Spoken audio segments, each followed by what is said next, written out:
কারো বিশ্বাসের প্রতিদানে ছুরি মেরেছ পিছন থেকে, তোমাকেও এর স্বাদ গ্রহণ করতে হবে একদিন। সময় গণ আজ থেকে। কি অদ্ভুত সমাজ! স্বামী অন্য নারীতে আসক্ত হলে দোষ স্ত্রীর, কারণ সে তার স্বামীকে নিজের কাছে বেঁধে রাখতে পারেনি। আবার স্বামী যদি বউকে বেশি ভালোবাসে, তাহলেও বউয়ের দোষ, কারণ সে তার স্বামীকে বশ করেছে। আর স্ত্রী যদি অন্য কোনো পুরুষে আসক্ত হয়, তাহলে সবাই বলে সেই নারীর চরিত্র ভালো না।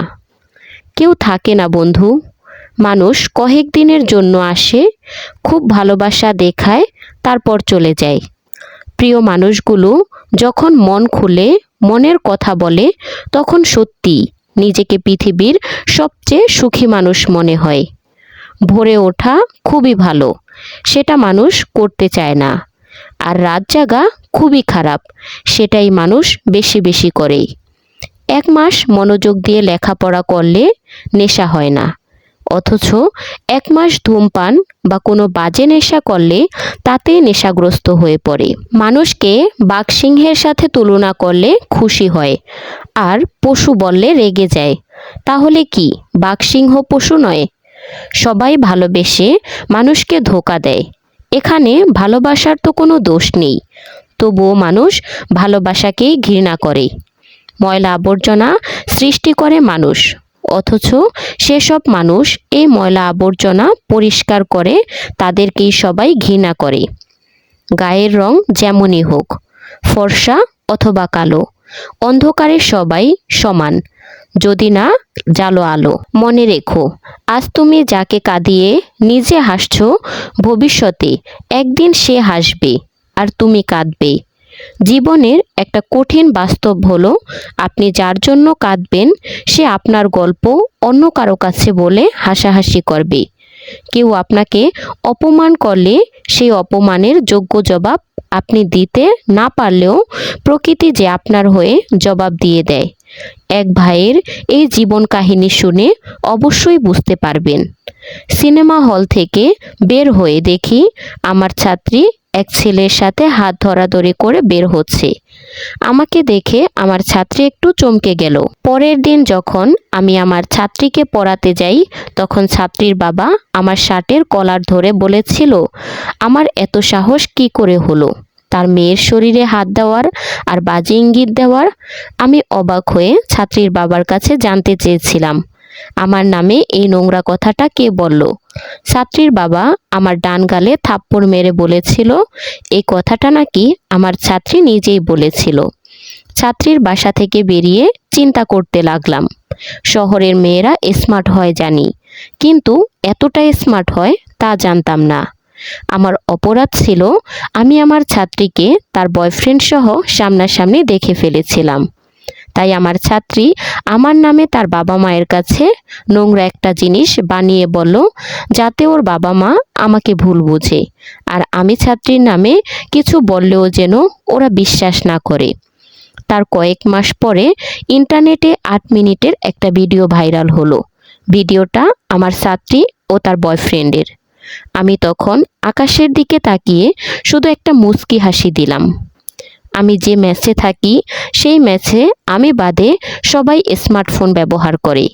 সহজ কথা বলতে গেলে আমি বাদে সবার পারিবারিক অবস্থা খুব ভালো। ম্যাচে আমার রুমমেটের একদিন 4000 টাকা হারিয়ে গেল। সবার ধারণা হলো টাকাটা আমি চুরি করেছি, কারণ আমি সেই দিন কম দামের একটা স্মার্টফোন কিনেছিলাম। পাশের রুমের এক বড় ভাই, তিনি জোর গলায় বললেন, উনি নাকি নিজের চোখে দেখেছেন আমি আমার রুমমেটের ব্যাগে হাত দিয়েছি। আমি তখন কিছু বললাম না, কারণ আমার কিছু বলার মতো পরিস্থিতি ছিল না। আর বড় ভাইকে তো সবাই খুব মানত, আমি কিছু বললেও লাভ হতো না। আমি দোকানে গিয়ে দোকানদারের হাতে পায়ে ধরে ফোনটা ফেরত দিয়ে সেই টাকাটা আমার রুমমেটকে দিলাম। চোরের অপরাধ নিয়ে সেই যে ম্যাচ থেকে 5 মাস আগে বের হয়ে গিয়েছিলাম, আজ সেই ম্যাচের বড় ভাই আমাকে নিজে খবর দিয়ে ডেকে এনেছে। সবার সামনে বড় ভাই আমার হাত ধরে বলল, পিয়াস, আমাকে ক্ষমা করে দিস, আমি সেদিন ইচ্ছা করে তোকে চোর বানিয়েছিলাম। আসলে সেদিন টাকাটা আমি চুরি করেছিলাম। বড় ভাইয়ের ক্যান্সার ধরা পড়েছে, তার মাঝে মৃত্যুর ভয়টুকু ঢুকে গেছে। আমি বড় ভাইয়ের দিকে তাকিয়ে শুধু একটা মুচকি হাসি দিলাম। আমার রুমমেট শ্রাবণীকে আমার খুব ভালো লাগতো।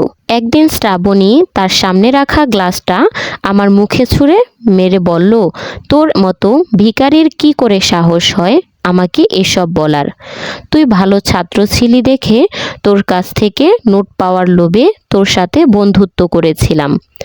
আর সেই তুই কিনা আজকে আমাকে প্রপোজ করছিস?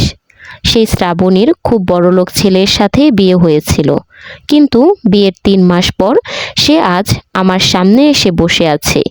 শ্রাবণী তার স্বামীর বিরুদ্ধে এক একটা নির্যাতনের কথা বলছে, আর আমি ইন্সপেক্টর পিয়াস সেগুলো নোট করছি। কথা বলার এক পর্যায়ে শ্রাবণী আমাকে বলল, সেদিন যদি আমি তোর প্রস্তাবে রাজি হয়ে যেতাম তাহলে আমার কপালে আজ এত কষ্ট থাকতো না।